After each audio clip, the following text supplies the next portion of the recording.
Estimado participante, reciba una cordial bienvenida a esta cápsula de contenido.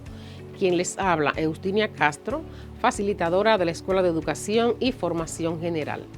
En esta oportunidad te presento el contenido sobre esta unidad 2, donde se desglosarán aspectos sobre la fundamentación y vinculación de la filosofía y la educación conocida como el naturalismo pedagógico.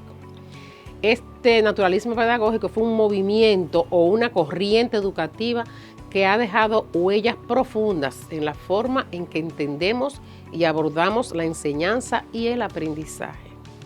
Por medio de este paseo histórico descubriremos las características distintivas de este movimiento, los precursores más destacados que fundamentaron dicha corriente, sus aportes, los cuales han perdurado a lo largo del tiempo, moldeando la educación del individuo. Este será un viaje fascinante hacia el corazón del naturalismo pedagógico, con la convicción de que su legado perdura en las aulas y en la formación de seres humanos íntegros. Con una mirada a la educación trascendiendo el tiempo para marcar una pauta importante en el desarrollo del individuo y su camino hacia el conocimiento. Bienvenidos a este emocionante recorrido por el naturalismo pedagógico. Vamos a ver la valoración del naturalismo pedagógico como una corriente educativa. Este movimiento se desarrolló en Europa durante el siglo XIX, especialmente en Francia. Es una filosofía educativa arraigada en los principios del naturalismo, que busca fundar el conocimiento en la observación directa y en la experimentación, guiando al estudiante hacia un aprendizaje auténtico y significativo. Encontramos en esta corriente pedagógica una herramienta fundamental para una educación pragmática orientada hacia lo útil y aplicable en la vida cotidiana. Promoción de una educación liberadora que permite el florecimiento pleno de las individuales. En el ámbito educativo, este movimiento busca aplicar los principios científicos y empíricos al proceso de enseñanza y aprendizaje. La educación naturalista tiene objetivos que van más allá de una imposición. Este pretende el desarrollo personal y el desenvolvimiento de todas las capacidades del niño para conseguir una mayor perfección. Forma al niño como un ser social pensando en el bienestar de los demás, como por ejemplo, pensar en la educación de los demás utilizando métodos útiles creados por el educador, donde se busca la transformación interna para el hombre por medio de la educación, y es aquí que esta corriente tiene una importancia valiosa. Resalta que en la naturaleza del hombre su desarrollo es por continuidad progresiva y no por transformaciones. La relación que se presenta entre el sujeto y el ambiente natural es una relación activa o debe ser activa. Cabe señalar que esta corriente ve al niño como un ser sustancialmente distinto al adulto y sujeto a sus propias leyes y evolución. Que el niño no es un animal ni es un hombre, es solo un niño. El proceso educativo debe partir del entendimiento de la naturaleza del niño, del conocimiento de sus intereses y características particulares. La interacción con el mundo físico por medio del juego es una de las maneras en la que el niño comienza a conocer, o sea, a observar y a experimentar. A continuación, se resaltan los postulados planteados según el naturalismo pedagógico y que deben guiar a la acción educativa. Primero, considerar los intereses y capacidades del niño. Segundo, estimular en el niño el deseo de aprender. Tercero, analizar qué y cuándo debe enseñar al niño en función de su etapa de desarrollo. Cuarto, que el niño tiene su naturaleza propia. Quinto, establece el paidocentrismo, que se basa él mismo en entender al estudiante como centro del proceso enseñanza-aprendizaje. Sexto, que los recursos educativos deben adaptarse a las etapas de crecimiento del niño. Séptimo, la educación debe ser gradual. 8, dar al niño lo que él necesita. 9, que la educación dura toda la vida. Nunca se termina el ser humano de educarse. 10, reconoce 2 tipos de educación, positiva y negativa. 11, enseñar por el interés natural de los niños y no por el esfuerzo artificial. 12, patrocina la autoeducación. Y 13, la enseñanza debe ser intuitiva. En efecto, Rousseau es el primero que proclama el valor de la infancia, quien encierra la idea de ver en el niño un hombre pequeño, un estado transitorio y provisional de la vida. En este sentido, Rousseau descubre propiamente la infancia, los derechos del niño. En la educación, dice, el niño ha de permanecer en su naturaleza de niño, dejando madurar su infancia. Con esta profunda expresión se plantea el problema de la educación progresiva. Hay 4 grandes principios psicológicos que informan la doctrina pedagógica de Rousseau, que son la ley de la sucesión genética, la ley del ejercicio genético funcional, la ley de la adaptación funcional y la ley de la individualidad. Para continuar fundamentando estos aspectos relevantes del naturalismo pedagógico, damos entonces algunas características propias de esta corriente. Distinguir que como característica principal, mencionar el método científico, el cual brinda importancia al procedimiento científico como una herramienta para el estudio de la educación, la observación, la experimentación y el análisis, objetivos que son fundamentales para comprender cómo los estudiantes aprenden y cómo mejorar el proceso educativo. El aprendizaje también a partir de la enseñanza y el entorno, el cual se considera que ese aprendizaje debe estar conectado con la naturaleza y el entorno en el que se encuentra el estudiante. Se busca que los contenidos educativos estén relacionados con la realidad y la experiencia directa del alumno. También otro aspecto es la importancia de la biología y la herencia, donde aquí los naturalistas pedagógicos también tomaron en cuenta la influencia de la biología y la herencia en el desarrollo del individuo. Creían que los aspectos innatos de cada estudiante deberían ser considerados en el diseño de la educación.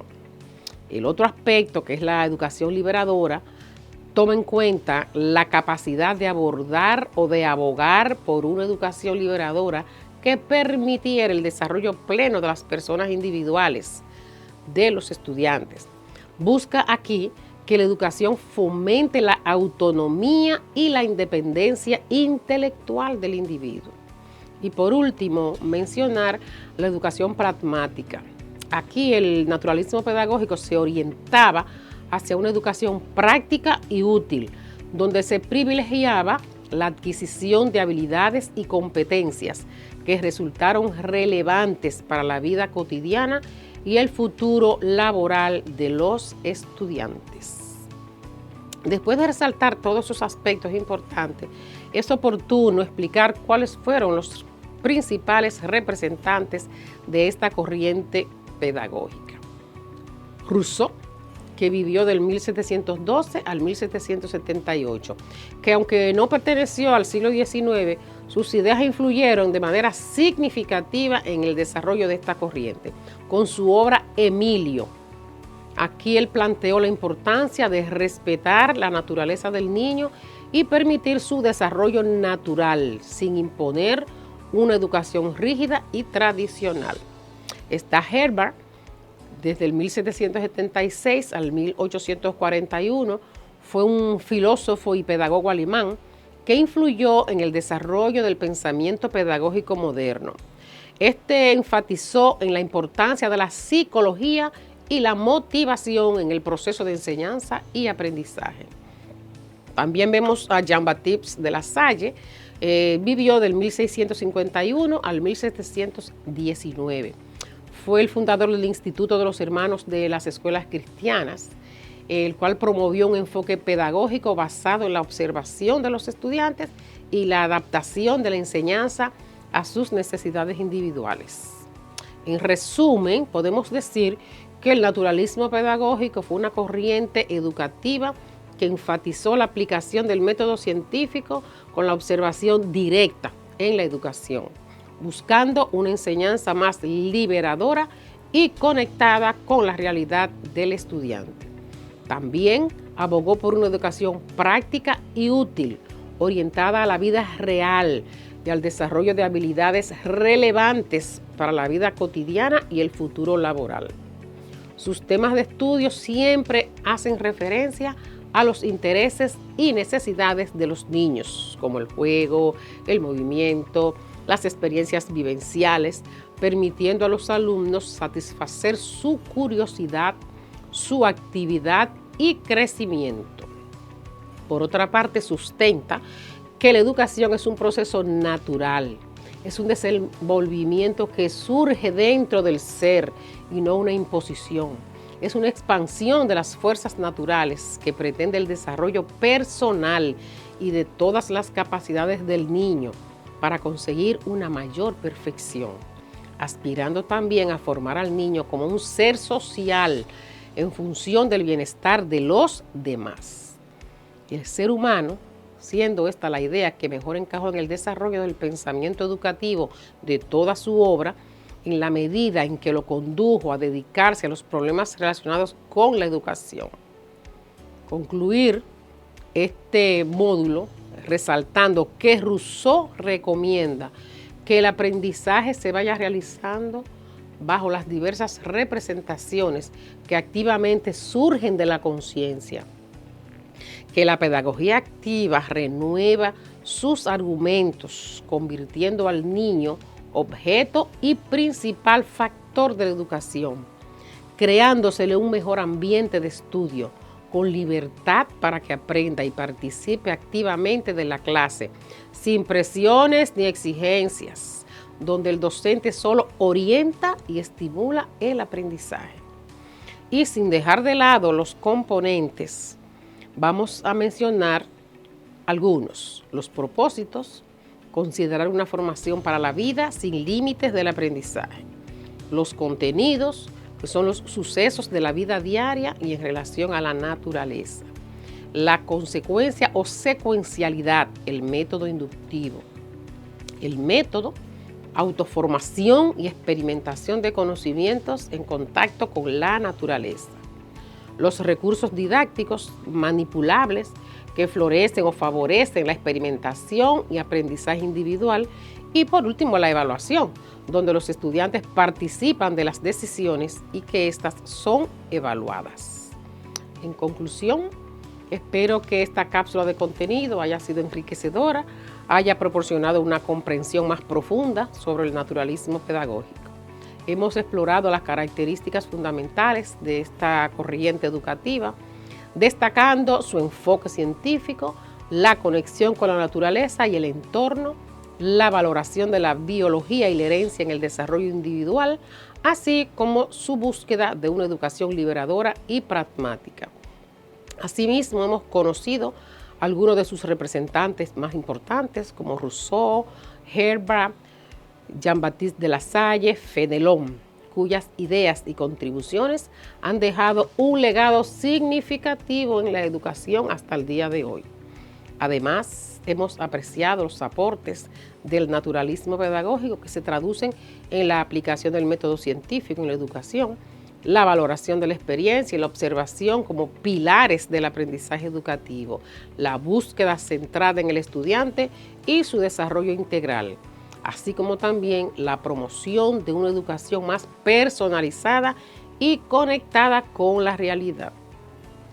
Si tienes alguna duda o necesitas profundizar en algún aspecto específico, te animo a consultar el material bibliográfico destinado para esta unidad. La educación es un campo vasto y en constante evolución, y seguir explorando te permitirá enriquecer aún más tus conocimientos pedagógicos. En el curso te dejo interesantes enlaces con bibliografías para que continúes ampliando tu conocimiento sobre el tema. Gracias por tu interés y participación, y que sigas disfrutando de tu camino hacia la adquisición de nuevos conocimientos.